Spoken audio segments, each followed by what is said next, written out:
Hey everybody, welcome to another Design 30 episode.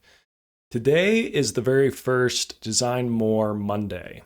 And if you listen to the last episode, you will know that that was a Despair Less Friday. So this is a bit of a different cadence, a bit of a different series for Design 30. And I think it fits in really well with the tagline, Design More, Despair Less. So on Mondays, we'll start you off with the Design More Monday. And then Friday, we will leave you with the Despair Less Friday, just send you into your weekend on some good vibes.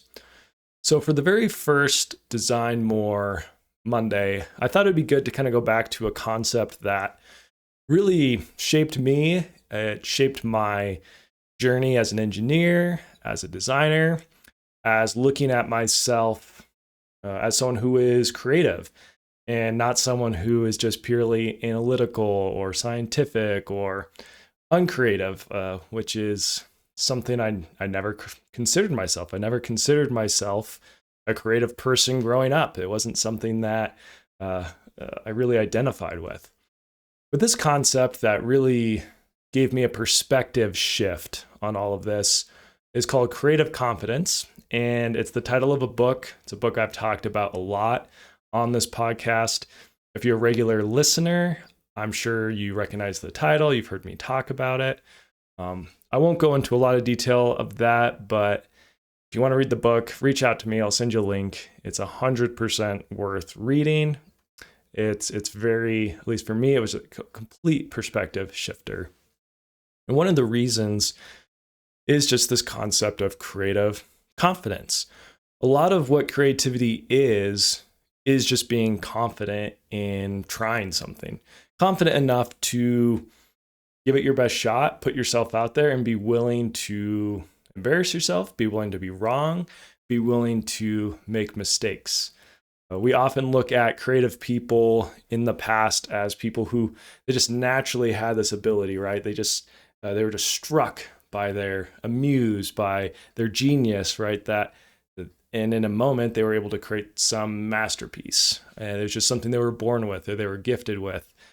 When you research a lot of these people, it's actually not true. For most people who we consider to be very creative and prolific writers or artists or sculptors, these people, they worked at it. It wasn't something that they were necessarily born with. Yeah, they have skill and they saw the world perhaps differently than other people, but they still had to take the risk of creating something new and putting it out in the world to be criticized. Many of them were criticized.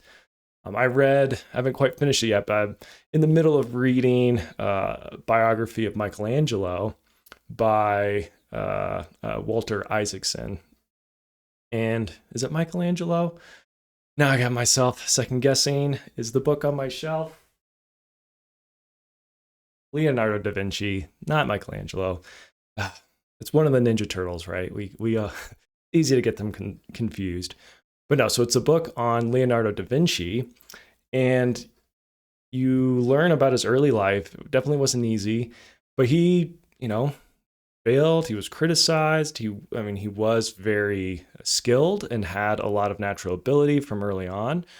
But some of his paintings took years to finish. There's some that he never quite finished, we don't think. There's some paintings where he was working with other artists. So it wasn't something that he just naturally had this ability and boom, created this incredible work of art, whatever we're talking about, or boom, created this incredible engineering, design, or feat. These are things that took a long time, and a lot of his designs in his notebooks we have now, there's no way they would actually work, but it's just him coming up with new ideas and trying new things. And, he was working through some of them by actually building them, and other ones he was just coming up with ideas and drawing sketches and working through them in his mind. But it wasn't something that he was just immediately born with. He worked for it, and he failed a lot, and he tried a lot of ideas. And that's what this idea of creative confidence is really about. And if you read that book, it's more about you try something and you observe, you see how it goes, you get feedback on it. You need to be willing to be wrong, to be embarrassed, to have people not respond well to whatever your ideas are. And that's really what it means to be creative. It's taking that feedback and learning from it, and then trying again and again and again, and developing this confidence in yourself that you can create something new, right? And creating something new is always inherently risky, because when you create, you're bringing forth something that has never existed in the world ever. So it's inherently risky, right? You don't know for sure if it's going to succeed. You don't know if your podcast is going to take off. You don't know if these videos you've been spending all of this time on are going to be worth it, if people are going to identify with it. But you have to put it out there anyways, and you have to give it a shot, and you learn from how it goes. You learn from the experience. You learn from the feedback that you get from people. And that's what this idea of creative confidence is. It's that we all have the ability to create new things. And yes, it's to different degrees. Some people are very artistic. Some people are very imaginative. Some people are going to innovate something that's never been seen before. And then there's other people who are going to take something that's already been created, but they're going to perfect it, which is still an aspect of creativity, because sometimes the initial designer doesn't know exactly or the extent to which their design can be utilized. They don't know how useful it may be. And so sometimes it takes somebody else to recognize that and then take it to the next level. So there's a lot of different ways you can look at being creative. There's a lot of different ways you can apply your own creativity to whatever your work might be. And I think that was the message that really resonated with me. It's not that I didn't have to be this artist. I didn't have to be this person who was always so creative and coming up with these wild new ideas. Like, no, I could actually be someone who perfected ideas. I could be somebody who just was willing to try a lot of different things and learn from them. And that's how I create my new designs. That's how I create my innovative products, right? So there's all of these different ways to approach it. And there's not any one of them that is better than the other. What matters is just that you try. It's that you go for it. If you have a desire to do this, if you have a desire to create new things in the world, if you have a desire to improve the world through your work, through creation, through the development of new technology, you, in a way, kind of owe it to yourself. You owe it to the world to bring those skills to fruition, to try, to give it a shot, to improve. And over time, as you do that, and as you fail and realize, oh, still alive. It actually wasn't that big of a deal. Maybe I can try this again.